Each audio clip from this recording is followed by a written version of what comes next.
Imagine the dark horizon of the Mediterranean, bursting alive with roaring engines, parachutes drifting like ghosts across the sky, and an armada stretching farther than the eye can follow. This was the night when the Allies decided to rip open the soft underbelly of Europe and strike straight at the Axis heart. This was the night Operation Husky began, an invasion so massive, so chaotic, and so daring that it reshaped the entire course of World War II forever. Hello and welcome to the channel. Today, we dive deep into one of the most audacious operations of the war, blending the interior struggle of command rooms, political tension, and strategic debates with the exterior chaos of beaches, airborne drops, naval battles, and relentless combat. What unfolds is the three-part story of how the Allies stormed Sicily, shattered Mussolini's confidence, and opened the door to Italy's collapse. Operation Husky began long before Allied soldiers touched Sicilian sand. Inside war rooms from Washington to London to Cairo, maps were rolled out across long wooden tables, red pins marking enemy defenses while blue pins represented the forces preparing to break them. Churchill called it the necessary first blow to crack open Axis Europe. Roosevelt approved it as a step toward bringing the war closer to Germany itself. But it was inside the minds of Allied commanders, like Eisenhower, Alexander, Montgomery, and Patton, where the true strategic battles were fought. Each brought their own theories, egos, and ambitions into the planning. The interior atmosphere thickened with tension as advisors debated landing sectors, air support, logistics, and the difficult terrain ahead. Failure was not an option, yet the risks were enormous. Outside the quiet strategy chambers, Sicily was a fortress of rugged terrain. Scorching sun, jagged mountains, and narrow stone villages where every street could become a kill zone. The German and Italian commanders, including General Hans Hube, knew an invasion was coming, but not when or where. They prepared defensive networks, fortified coastal guns, and plotted how they might trap the Allies in deadly landing zones. The stage, both mental and physical, was set for one of the most complex amphibious operations of the war. This unfolding drama begins on the night of July 9, 1943.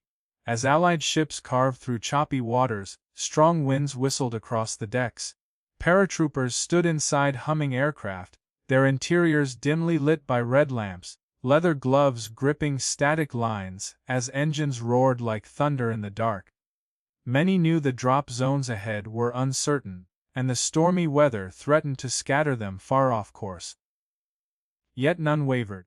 The exterior world beyond the aircraft bay doors was a blur of darkness and turbulence, the unknown waiting below like an open maw.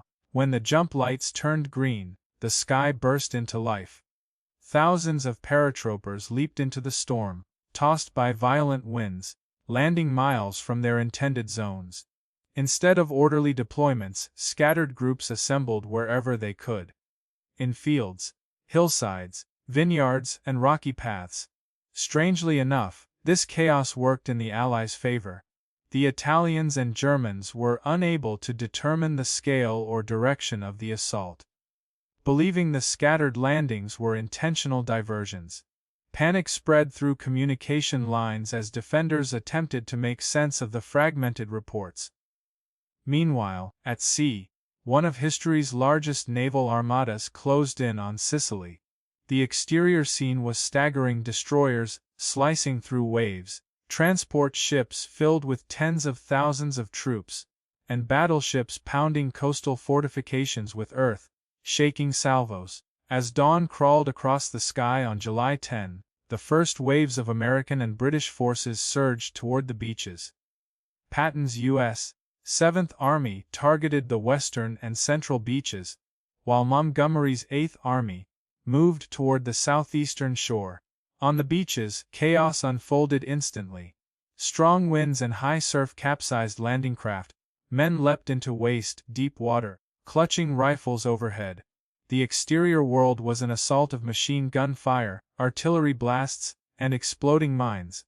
Yet inside the hearts of the soldiers, resolve hardened. Step by step beachheads were secured.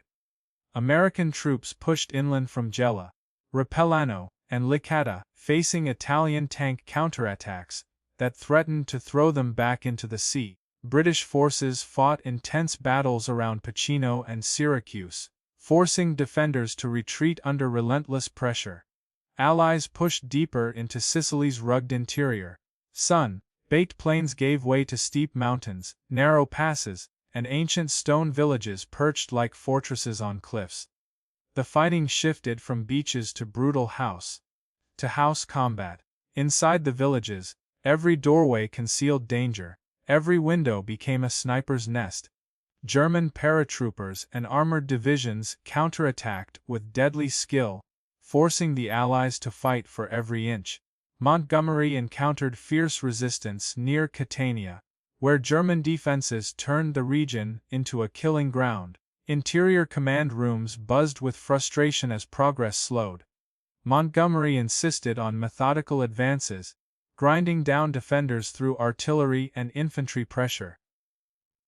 Patton, meanwhile, seized the opportunity to maneuver aggressively, breaking from his initial orders.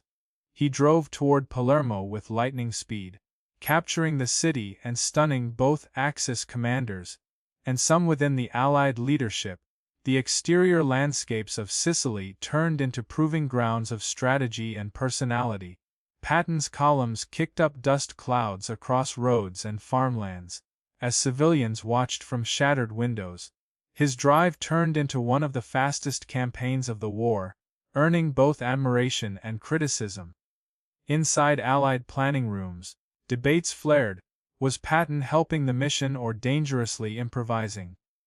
Despite internal tensions, the strategy worked. The capture of Palermo isolated Axis forces and shifted momentum sharply in favor of the Allies. German commanders realized the danger and began preparing a defensive line around Messina, the final escape route to mainland Italy. This set the stage for the final act, both urgency and exhaustion gripping the Allied armies. The race toward Messina became a contest between Patton and Montgomery, each determined to reach the city first. Exterior terrain made the advance punishing steep ridges, winding roads, and well-hidden German artillery positions that rained destruction on every attempt to break through. Inside field hospitals, wounded soldiers filled cots, medics working tirelessly as the cost of progress grew heavier. German forces executed masterful delaying tactics.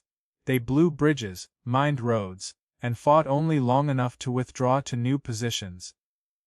Each step forward for the Allies came at a price, but gradually, resistance thinned. British units secured the Catania plain, while American divisions swept through the northern coastal routes, clearing town after town. Meanwhile, inside Axis command rooms, the grim reality settled in. Holding Sicily was impossible. Hitler ordered an evacuation, and German forces began retreating across the Strait of Messina. Under cover of darkness, ferries shuttled men, vehicles, and equipment to mainland Italy with surprising efficiency. Despite relentless Allied efforts, the Germans managed to extract most of their forces. Finally, on August 17, 1943, Patton's forces entered Messina. The exterior scene was a mixture of triumph and eerie silence. Axis forces had slipped away, leaving behind wreckage, ruins, and the echoes of a battle nearly 40 days long. Montgomery's troops arrived soon after, closing the chapter on Operation Husky. Inside Allied command structures, celebrations mixed with reflection. The invasion had succeeded. Sicily was captured. Mussolini fell from power shortly after, plunging Italy into political upheaval. The Allies had opened the gateway to Italy itself, beginning a long and brutal campaign up the peninsula. Operation Husky proved that the Axis was not invincible, that coordinated land, sea, and air power could break fortified strongholds, and that the path to defeating Germany was now unmistakably open. The exterior world of Sicily still bears the scars of that summer: rusted bunkers, abandoned fortifications, and memorials standing silent against sunlit hills. The interior story, however, lives in the memories, journals, and reports of those who fought, commanded, and endured. Their courage reshaped the war and altered the destiny of an entire continent. To fully grasp the magnitude of Operation Husky, we must look deeper at the cascading effects it had on both the battlefield and the political landscape. Beyond the smoke, dust, and shattered stone walls of Sicilian towns, the invasion sparked psychological shockwaves across Europe. Inside Italian government halls, fear erupted. Mussolini's failures in Greece, North Africa, and now Sicily revealed a crumbling facade of power. His generals whispered doubts. His people demanded answers. His leadership unraveled. Outside Italy, German commanders bristled with frustration. The exterior reality was clear: the Allies had mastered amphibious warfare. Their coordination of naval bombardment, air superiority, and ground assaults had reached new heights. Inside Hitler's headquarters, rage replaced reason.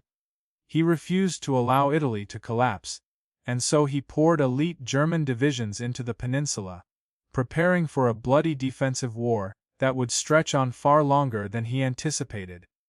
Meanwhile, inside Allied command circles, Operation Husky became a masterclass in joint operations.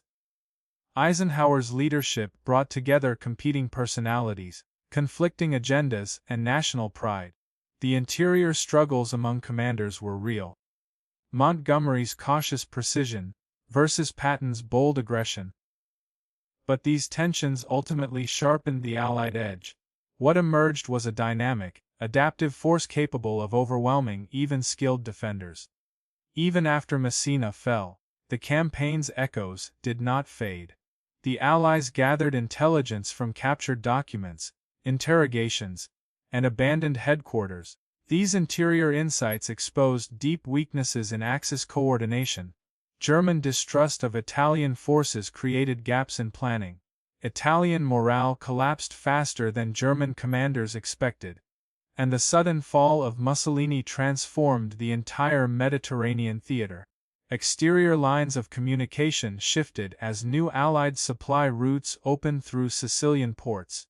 Airfields captured intact allowed bombers to strike deeper into Europe, paving the way for future operations. The success of Husky gave the Allies confidence that invasions of mainland Italy, and eventually France, were not only possible but inevitable.